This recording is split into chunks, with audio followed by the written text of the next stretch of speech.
देखिए ये जो हम लोग देख रहे थे इसमें अगर आप देखें तो ये टोटल जो पोटेंशियल है रिन्यूएबल एनर्जी का, मैं बता रहा था आपको, सबसे ज़्यादा राजस्थान में है। ठीक है, ये डिस्ट्रीब्यूशन है किस चीज़ का, डोमेस्टिक जो प्रोडक्शन होता है पेट्रोलियम का, वो सबसे ज़्यादा क्या बिकता है, हाई स्पीड डीजल ऑयल। ठीक है, ये service wise percentage, sorry sector wise percentage ये कंजम्पशन है। नेचुरल गैस मतलब सबसे ज़्यादा कहाँ पे कंज्यूम की जाती है, तो वो की जाती है फर्टिलाइजर, फिर पावर सेक्टर, ये याद रखना है। ये टॉप 10 देख सकते हैं आप सोलर इंस्टॉलेशन कैपेसिटी में, नंबर 1 पे कर्नाटक है, फिर राजस्थान, फिर तमिलनाडु। मैं ऊपर वाली टेबल में बता चुका हूँ पहले ही। और यूपी हमारा कितने नंबर पे है, 9वें नंबर पे है सोलर पावर इंस्टॉलेशन कैपेसिटी में। ठीक है, न्यूक्लियर पावर प्लांट के बारे में आप देख सकते हैं, ये कुडनकुलम जो है ये तमिलनाडु में है, तारापुर महाराष्ट्र में है, राजस्थान में ये है, और ये काकरापार जो है गुजरात में, कायगा कर्नाटक में है, कलपक्कम तमिलनाडु में है, नरोरा यूपी में है। ये जरूर ध्यान रखिएगा। और विंड पावर के बारे में देखिएगा, तमिलनाडु नंबर 1, फिर गुजरात है, फिर महाराष्ट्र है, फिर कर्नाटक, राजस्थान, एपी, इस तरह से है। इंडिया की पूरे दुनिया में 5वीं पोजीशन है ओवरऑल इंस्टॉल्ड ये जो है रिन्यूएबल एनर्जी कैपेसिटी में। ध्यान रखना, नवीनीकरण ऊर्जा में इंडिया की 5वीं पोजीशन है। गवर्नमेंट ने 175 गीगावाट का यहाँ पे टारगेट रखा था रिन्यूएबल एनर्जी के लिए 2022 तक के लिए। ठीक है, 100 जो है गीगावाट सोलर से, 60 गीगावाट विंड से, और जो है 10 गीगावाट बायोमास से, 5 स्मॉल हाइड्रो पावर से। ये जरूर ध्यान रखना, ये 2022 तक का टारगेट। और ये अभी आप देख सकते हैं इस समय 31 अगस्त का मैंने डेटा लिया है ये। इस समय रिन्यूएबल एनर्जी का ये कंडीशन है। सबसे ज़्यादा कौन सी है, पवन ऊर्जा है नंबर 1 पे, फिर आपकी है सौर ऊर्जा है। ठीक है, और फिर ये जैव ऊर्जा है टोटल, फिर ये रूफ टॉप वाली हो गई, फिर ये आपकी जो है ये वेस्ट टू एनर्जी हो गई, और ये स्मॉल हाइड्रो पावर हो गए। ठीक है, सोर्स वाइज कंजम्पशन देखेंगे एनर्जी का सबसे ज़्यादा कहाँ पे हुआ है, कोल, फिर आपका क्रूड ऑयल पेट्रोलियम। ये कुछ कुछ और इंपॉर्टेंट इन्फॉर्मेशन है। इंडिया देखिए थर्ड लार्जेस्ट प्रोड्यूसर है, थर्ड लार्जेस्ट कंज्यूमर है इलेक्ट्रिसिटी का। और रिन्यूएबल एनर्जी अगर आप देखेंगे इसमें लार्ज वाले हाइड्रो इलेक्ट्रिक प्लांट भी मिला देंगे तो वो मिला के करीबन 36% हो जाता है इंडिया की टोटल इंस्टॉल कैपेसिटी का। ठीक है, जो ग्रॉस एनर्जी सॉरी जो ग्रॉस इलेक्ट्रिसिटी है यूटिलिटी के द्वारा कितनी पैदा की गई थी, 1372 TWh। और टोटल इलेक्ट्रिसिटी जनरेशन यूटिलिटी और नॉन यूटिलिटी के मिला के कितना हो गया, 1500 जो है 47 TWh। ठीक है, पर कैपिटा इनकम अगर आप देखेंगे यहाँ पे तो ये पर कैपिटा इलेक्ट्रिसिटी कंजम्पशन कितना है 2018-19 में, 1181 किलोवाट पर कैपिटा था, किलोवाट आवर पर कैपिटा था। ये जरूर याद रखिएगा। और इलेक्ट्रिसिटी जो सबसे जो कंजम्पशन था एग्रीकल्चर में वो कितना हो गया था, 17.89%। ये कुछ कुछ और डेटा दिया हुआ है, आप चाहें तो देख सकते हैं। एवरेज इलेक्ट्रिसिटी यूज़ कितना है, 1181 kilowatt hour per capita. Transmission losses कितने थे, 21% थे। मतलब कि 21% बिजली तो लॉस ही हो जाती है ट्रांसमिट करने में, समझ रहे हो बात आप। इंडस्ट्रियल कंजम्पशन सबसे ज़्यादा होता है 41% का इलेक्ट्रिसिटी में, फिर आपका एग्रीकल्चर होता है 17.69%। कैप्टिव पावर में आप देख सकते हैं, कैप्टिव पावर की जो कैपेसिटी है उसमें सबसे ज़्यादा कंट्रीब्यूट करता है कोल। ठीक, ये जो है 1 मेगावाट अब से जो है कैपेसिटी वाले होते हैं, इंडस्ट्री के प्लांट होते हैं ये, इंडस्ट्री में लगा लिए जाते हैं ये। ठीक है, तो उसमें ये जो है टोटल 2018-19 तक कितना हो गया है, 1,75,000 गीगावाट और यहाँ पे जनरेट की गई है। ये जरूर ध्यान रखिएगा। और सबसे ज़्यादा कोल से की गई, बस ये यहाँ पे इंपॉर्टेंट फैक्ट। ये पावर मिनिस्ट्री की साइड से लिया है, आप देख सकते हैं इलेक्ट्रिसिटी जो है जनरेट कितनी हुई है। ये 2018-19 में हुई है 1249 TWh। ठीक है, ये जियो थर्मल एनर्जी के बारे में थोड़ा सा ये मुझे मिला, ये थोड़ा ठीक लगा तो मैंने आपको यहाँ बता दिया है। इंडिया में करीबन 340 हॉट स्प्रिंग है जहाँ से जियो थर्मल का पोटेंशियल है। और ये जो 5 आपको लोकेशन दी गई हैं, 6 सॉरी, ये जियो थर्मल प्रोविंस हैं, जैसे हिमालय प्रोविंस है, टर्शरी है यहाँ पे, ओरोजेनिक बेल्ट है, और प्लस और अरावली रेंज है वोल्केनिक में, ये अंडमान निकोबार है, और डीप जो है सेडिमेंट्री में है आपका कैम्बे बेसिन में। रेडियो एक्टिव वाले प्रोविंस हो गए, सूरज कुंड हो गए, हजारीबाग हो गए झारखंड हो गए, ये सारे हैं। 6 मोस्ट प्रॉमिसिंग जो साइट है आपकी जियो थर्मल के लिए, टट्टा पानी पूगा जम्मू कश्मीर में हो गई, टट्टा पानी हो गई जो है छत्तीसगढ़ में, पूगा जम्मू कश्मीर में, कैम्बे हो गई जो है गुजरात में, मणिकरण हिमाचल प्रदेश में, सूरज कुंड हरियाणा में, और जो है छुम्मा तंग ये है आपका जो जम्मू कश्मीर में है। पूगा को यहाँ पे पहली साइट जो है बनाया गया था, ये थोड़ा सा इंपॉर्टेंट फैक्ट लगा मुझे इसलिए बता दे रहा हूँ। टाइडल में देखेंगे तो टाइडल कहाँ कहाँ पे जो है एनर्जी हो सकती है, गल्फ ऑफ खम्बत में और गल्फ ऑफ कच्छ जो इंडिया के वेस्ट कोस्ट में है। प्लस और बहुत पॉसिबिलिटी हो सकती है गंगा डेल्टा जो है सुंदरबन में और वेस्ट बंगाल में भी पॉसिबिलिटी हो सकती है टाइडल एनर्जी की।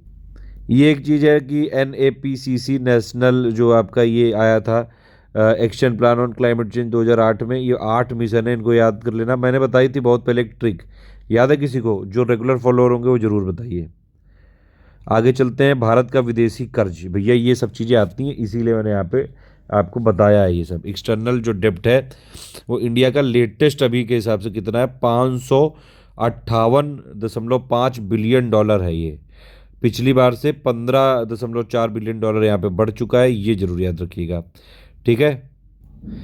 और दूसरी बात ये कि अगर आप देखेंगे यहाँ पे कि वैल्यूएशन, क्योंकि डॉलर और ये रुपए की जो है घटती बढ़ती रहती है, उसकी वजह से जो इंक्रीज़ हुआ है एक्सटर्नल डेब्ट में वो 32 बिलियन डॉलर है, ठीक। मतलब ये 32 बिलियन डॉलर हो सकता था, लेकिन ये कितना रहा है, ये 15.4 बिलियन डॉलर रहा है।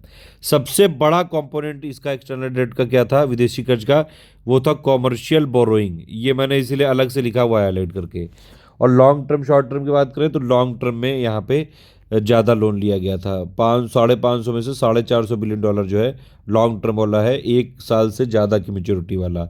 शॉर्ट टर्म वाला अगर आप देखेंगे तो ये सिर्फ 19% है टोटल जो विदेशी कर्ज है। तो सब पूरे विदेशी कर्ज में लॉन्ग टर्म वाला ज़्यादा है, कॉमर्शियल बोरोइंग सबसे ज़्यादा बड़ा कंपोनेंट है, और US डॉलर ने पूरा डोमिनेट किया है। जो सबसे ज़्यादा हमने डेप्ट लिया है वो US डॉलर में लिया है। एक्सटर्नल जो इंडिया का डेप्ट है 53.7% जो हमने टोटल डेप्ट लिया है वो आपका US डॉलर में लिया है।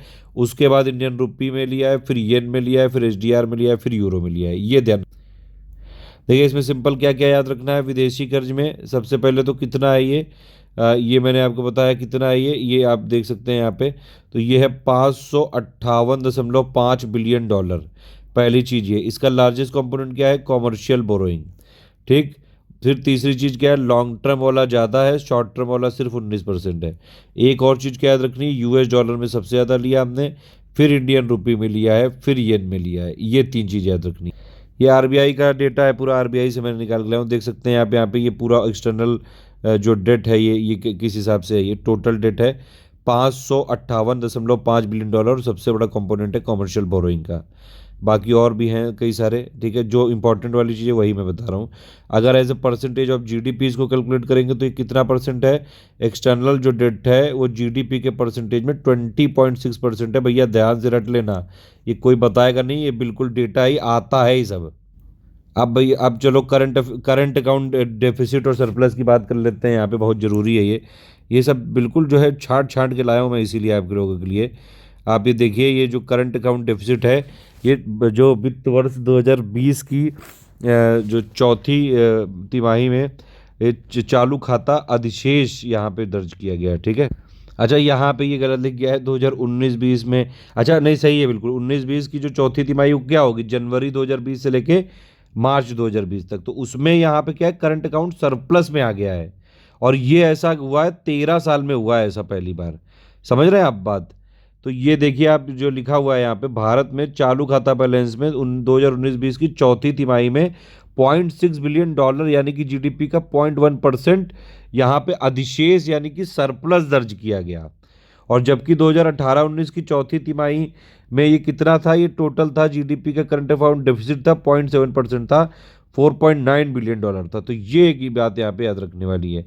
करंट अकाउंट में आप देख सकते हैं ये जो है 0.6 बिलियन डॉलर के साथ इंडिया का करंट अकाउंट सरप्लस रहा है फोर्थ क्वार्टर जो 2019-20 का था, ठीक है। 13 सालों में पहली बार हुआ है, ऐसा RBI ने बोला है, ठीक। ये RBI का स्टेटमेंट है। तो ये एक इंपॉर्टेंट चीज़ ध्यान रखिए। लेकिन यहाँ पे लिखा हुआ है, देखिए ये क्यों पॉजिटिव हुआ है, ये इसलिए हुआ है क्योंकि हमने लोअर ट्रेड डेफिसिट है और प्लस जो है शार्प राइज हुआ है नेट इनविजिबल रिसिप्ट में, ये एक इंपॉर्टेंट बात है यहाँ पे। लेकिन इससे कोई जो है कोई बहुत हम लोग को फ़ायदा नहीं हो गया। उसमें लिखा हुआ है कि ये क्या रिफ्लेक्ट करता है, इंडिया का इकोनॉमिक स्लो डाउन हो रहा है, ये रिफ्लेक्ट करता है। तो ये डेटा आप याद रखिएगा, करंट अकाउंट डेफिसिट जो है चौथे वाले क्वार्टर में पॉइंट यहाँ पे जो है 6% ऑफ सॉरी 0.6 बिलियन डॉलर हो गया था, और वो भी करंट अकाउंट डेफिसिट नहीं है, ये हो गया है करंट अकाउंट सरप्लस हो गया है। अब पूरे 2019-20 की बात करेंगे तो कैड कितना था, 0.9% हो गया है GDP का। समझ रहे हैं बात आप? 0.9% हो चुका है करंट अकाउंट डेफिसिट पूरे ईयर 2019-20 का, समझ रहे हैं। और ये 2018-19 में कितना था, 2.1%। एग्जैक्टली डेटा रट लेना ये, ठीक है। उसके बाद स्टेट एनर्जी इफिशिएंसी इंडेक्स एक आया था, और उसमें एनर्जी इफिशिएंसी के इनिशिएटिव को पूरा ट्रैक किया गया है। किसने पब्लिश किया है, bureau of energy efficiency, BE ने, AEEE के साथ मिलकर। इसमें देखिए 3 कैटेगरी बनाई गई थी। एक तो था आपका ये फ्रंट रनर, इसमें कोई नहीं आ पाया। फिर अचीवर और कंटेंडर। तो अचीवर में अगर आप देखेंगे यहाँ पे नंबर 3 जो स्टेट है, हरियाणा, केरल और कर्नाटक। और अगर आप बात करेंगे यहाँ पे जो है ये एस्पिरेंट के ग्रुप की, तो इसमें सबसे ज़्यादा वर्स्ट परफॉर्म किया है मणिपुर, जम्मू कश्मीर, झारखंड और राजस्थान ने, ठीक है। फिर भैया जी देख लो यहाँ पे, भैया जी बहनी जी दोनों लोग, कि यहाँ पे जो है नेशनल इनकम की बात करी गई थी। नेशनल इनकम में ये कुछ कुछ आई थी रिपोर्ट। तो नेट यहाँ पे टोटल, ये मैं फॉरेन वाला तो बता चुका हूँ आपको। फॉरेन इन्वेस्टमेंट जो इनफ्लो था ये एफडीआई में 2018-19 में ये टोटल, और ये है एफपीआई। और बाकी जो है 2019-20 में ये मैं ऊपर बता चुका हूँ, यहाँ पे कोई ज़रूरत नहीं है इसकी। अच्छा, ये वाला स्टेटमेंट रट लेना, ये पूछेंगे डायरेक्टली। ग्रॉस फिजिकल डेफिसिट जो था 2019-20 का, ये पहले कितना था, 3.3% ऑफ जीडीपी था ये। अब इसको रिवाइज करके कर दिया गया है 3.8% ऑफ जीडीपी। ये वाला फिगर आ सकता है, ठीक है। और 2018-19 में कितना था, 3.4% था। ये ध्यान रख, समझ रहे हैं कि 2019-20 में जो फिजिकल डेफिसिट था 3.3% पहले था, उसको रिवाइज किया गया है, 3.8% हो गया है वो, ठीक है। उसके क्योंकि धीरे धीरे एस्टिमेट आते जा रहे हैं, तो 3.8 की तरफ जा रहा है वो। ये देखिए कुछ डेटा आया है, ये बहुत इंपॉर्टेंट है डेटा ये। इसमें नेशनल इनकम के वो आंकड़े आए हैं एनएसओ के। रियल जीडीपी जो है, रियल, ये देखिए जो लिखा है इसको देख लेते हैं, पूरा ध्यान से पढ़ लेते हैं इसको। ये बहुत ज़रूरी है ये एक्चुअली, ये बताना आपको। रियल जीडीपी या फिर जीडीपी जो कांस्टेंट प्राइस पे है 2019-20 की, वो बता रहे हैं कितनी होगी, करीबन यहाँ पे 145 लाख करोड़ की होगी। तो ये आप ध्यान रख सकते हैं, मतलब कि ग्रोथ जो होगा 2019-20 में 4.2% होगा ये टोटल। 2018-19 में 6.1% हुआ था रियल जीडीपी में। अगर करंट प्राइसेस पे बात करेंगे तो ये कितना रहेगा परसेंटेज, 11% था 2018-19 में, लेकिन ये 7.2% रहेगा 2019-20 में। ये आप देख सकते हैं यहाँ पे, ठीक है। तो ये हो गया आपका टोटल जो आंकड़ा हो गया, किस चीज़ का हो गया, करंट प्राइसेस का हो गया। करंट प्राइसेस में देखिए 2018-19 में जो है आपका 10.5% था, 2019-20 में 7%, जबकि करंट में जनरली 10% से ऊपर ही रहती है, ठीक है। और फिर यहाँ पे अगर आप इधर की तरफ आएंगे तो यहाँ देख सकते हैं पर कैपिटा इनकम 2019-20 में कितनी मापी गई है, 94,954। ये दिख रहा है कि नहीं दिख रहा है, 94,954 ये है total per capita income India की इस समय, ठीक है। इसमें ग्रोथ हुआ है 3.1% का 2019-20 में, और पिछली बार ग्रोथ कितना था, 4.8% का। तो मतलब ग्रोथ भी यहाँ पे घटा है, ये एक इंपॉर्टेंट बात है यहाँ पे। पर कैपिटा इनकम जो है करंट प्राइसेस पे अगर आप देखेंगे तो कितनी है, 1,34,226। यहाँ पे राइज हुआ है कितना, 6.1% का। तो ये इंपॉर्टेंट चीज़ है। जीडीपी जो कांस्टेंट प्राइस पे अगर आप देखेंगे तो वो यहाँ पे जो है टोटल Q4 में कितनी दिख रही है, ये 3.1% का यहाँ पे ग्रोथ दिखाया है। खैर इतना इंपॉर्टेंट नहीं है ये चीज़। ये इंपॉर्टेंट चीज़ है कि आप ये देख सकते हैं टोटल, ये जो है टोटल जीवीए, अभी तक जीडीपी था, अब जीवीए के बारे में अगर आप देखेंगे तो जीवीए 2018-19 में यहाँ पे जो है ये बेसिक यानी कांस्टेंट प्राइस में कितनी, 2018-19 में 6% बढ़ी थी, और 2019-20 में 3.9% बढ़ेंगे। ये सारे फिगर रटे होने चाहिए। फिर इसके बाद कुछ कुछ इंपॉर्टेंट रिवीजन है, बस 2 डिफेंस इंडस्ट्रियल कॉरिडोर बनाए जा रहे हैं इंडिया में। एक आपका है तमिलनाडु में, दूसरा यूपी में। यूपी में कहाँ कहाँ से, आगरा, अलीगढ़, चित्रकूट, लखनऊ, झांसी, कानपुर, ठीक है। उसके बाद नेशनल हाईवे की बात करें आप तो सबसे ज़्यादा जो इसकी लेंथ है वो महाराष्ट्र में, फिर यूपी में, फिर राजस्थान में। सबसे कम ओवरऑल गोवा में है, सॉरी ओवरऑल चंडीगढ़ में है, चंडीगढ़ की सबसे कम है, और सब ओवरऑल जो है स्टेट वाइज गोवा में है। नेशनल हाईवे की लेंथ है टोटल, ठीक है। तो मैं अगर यूपी में अंदर की बात करें तो यूपी में सबसे ज़्यादा जो नेशनल हाईवे की लेंथ है वो NH-34 में है, 723.4 किलोमीटर। और मिनिमम लेंथ है 552, यहाँ पे है दिख रहे हैं 500, जो 552 एक्सटेंशन वाला है ये 4 किलोमीटर है यहाँ पे सिर्फ, ठीक है। ये पूरा मैप बना हुआ है यूपी में कितने सारे नेशनल हाईवे हैं, ये आप देख सकते हैं। मैक्सिमम लेंथ यूपी की NH34 में है 723 किलोमीटर, मिनिमम है आपकी जो है 552 एक्सटेंशन में 4 किलोमीटर की। ये कुछ और चीज़ें देख सकते हैं यहाँ पे, जो देखिए इंडिया में जो गोल्डन क्वाड्रिलेटरल वो आया था वो, तो उसमें 4 ये रूट थी। एक दिल्ली मुंबई और मुंबई चेन्नई कोलकाता चेन्नई दिल्ली कोलकाता। अब इसमें देखिए एक ट्रिक है यहाँ से, अगर लेंथ आपसे पूछ लिया जाए तो ये जो कोलकाता चेन्नई वाली इसको 1 मान लेना और ऐसे जो है उल्टा चक्कर चला देना, यानी कि एंटी क्लॉकवाइज घुमा देना। सबसे ज़्यादा ये हो गई आपकी कोलकाता चेन्नई, नंबर 2 पे आई आपकी दिल्ली कोलकाता, नंबर 3 पे आई आपकी दिल्ली और जो है मुंबई, और नंबर 4 पे आई मुंबई चेन्नई। देख रहे हैं ये आप, यहाँ पे देख भी सकते हैं। नंबर 1 पे कौन सी आ गई, कोलकाता चेन्नई, नंबर 2 पे दिल्ली मुंबई, नंबर 3 पे दिल्ली कोलकाता, और जो है नंबर 4 पे आपकी कहाँ गया, हाँ नहीं ठीक है मैं गलत भूल गया। यहाँ पे देखिए नंबर 1 पे जो है आप देख सकते हैं यहाँ पे कि दिल्ली कोलकाता हो गई, ठीक है। नंबर 1 पे ये सॉरी कोलकाता चेन्नई हो गई, कोलकाता चेन्नई। नंबर 2 पे आपकी हो गई दिल्ली कोलकाता ये वाली, नंबर 3 पे हो गई आपकी दिल्ली मुंबई ये वाली, और नंबर 4 पे कोलकाता चेन्नई। इस तरह से है ये इसकी लेंथ है। ये जो नॉर्थ से साउथ है और जो ईस्ट से वेस्ट है ये वाला कहाँ पे मिलता है, झांसी पे मिलता है, ध्यान रखना। अच्छा नॉर्थ से साउथ तक कहाँ से जाता है ये भी याद रखना। तो नॉर्थ में ये साउथ ये श्रीनगर से लेके सॉरी, और ये जाता है कन्याकुमारी तक, नॉर्थ साउथ कॉरिडोर। और अगर आप देखेंगे ईस्ट में पोरबंदर से लेके सॉरी वेस्ट में पोरबंदर से लेके, और ये टोटल जाता है आपका सिलचर तक ईस्ट में। ये एक इंपॉर्टेंट फैक्ट। एक चीज़ और है यहाँ पे कि नॉर्थ साउथ कॉरिडोर की जो लेंथ है वो 4000 है और ईस्ट वेस्ट कॉरिडोर की 3300। आप ये बताइए कि कौन कौन से जो सिटी हैं यूपी के नेशनल हाईवे 2 से पास होंगे, जल्दी से बताइए कमेंट करके। वो यहाँ से आप देख सकते हैं ये वाले सारे सिटी हैं जो नेशनल हाईवे 2 से पास होंगे। भैया इसको देख लेना एक बार, ये आ सकता है। ये इतने सारे सिटी हैं, ये एक बार रटने पड़ेंगे, समझ रहे हो बात। ये यूपी वाले जो है कई बार बदमाशी कर देते हैं यूपी पीसेस वाले। बाकी ये नोबेल प्राइज़ की लिस्ट है, ये सब पिक विक है, ये आप देख लीजिएगा, ये मैं देख चुका हूँ। रेलवे की बात करें तो लार्जेस्ट 4th लार्जेस्ट है रेलवे पूरे दुनिया भर में। ये वाला मैंने मिसलेनियस वाले में कवर करा हुआ है। और रूट लेंथ बात करेंगे तो यूपी नंबर 1 पे, फिर महाराष्ट्र है, फिर वेस्ट बंगाल है। 18 टोटल यहाँ पे जो है रेलवे के 18 टोटल जोन है। लेटेस्ट वाला कौन सा है आपका, लेटेस्ट वाला है साउथ कोस्ट रेलवे, जो कि जिसका मुख्यालय है विशाखापत्तनम में। बाकी रेलवे का ऑपरेटिंग रेशियो 97.29% है। और जो है गेज लेंथ और ये सब रेलवे ये मैंने पहले कराया हुआ है, मिसलेनियस में भी मैंने जोड़ा हुआ है, ठीक है। आप देख सकते हैं ये ब्रॉड गेज जो होता है वो 1676 mm का होता है, मीटर गेज यानी कि 1000 mm का, और नैरो गेज में होता है 762 mm और 610 mm। ठीक इस हिसाब से टोटल अगर आप सारे गेज की मिलाएंगे तो ये 67,415 इस समय है। रनिंग ट्रैक किलोमीटर 95,981 है। टोटल ट्रैक किलोमीटर 1 लाख जो है 23,542। इलेक्ट्रीफाइड कितना है, 34,319 किलोमीटर। ये वाला डेटा मैं वैसे दे चुका हूँ। मिलिट्री एक्सपेंडिचर में 2019 में इंडिया नंबर 3 पे आ चुका है, यूएस चाइना के बाद। ये देख सकते हैं आप मिलिट्री जो एक्सपेंडिचर के मामले में जो है इंडिया नंबर 3 पे आ चुका है, यूएस चाइना के बाद। अच्छा ये बताइए आप लोग कि इंडिया आर्म्स के इंपोर्ट में कितने नंबर पे है, ये आपको बताना है कमेंट करके। सिर्फ आर्म्स के एक्सपोर्ट की बात हो रही है, ठीक है। अगर आप देखेंगे तो ये इंडिया ने जो आर्म एक्सपोर्ट करता है सबसे ज़्यादा कहाँ से करता है, रूस से, फिर जो है इसराइल से, फिर फ्रांस।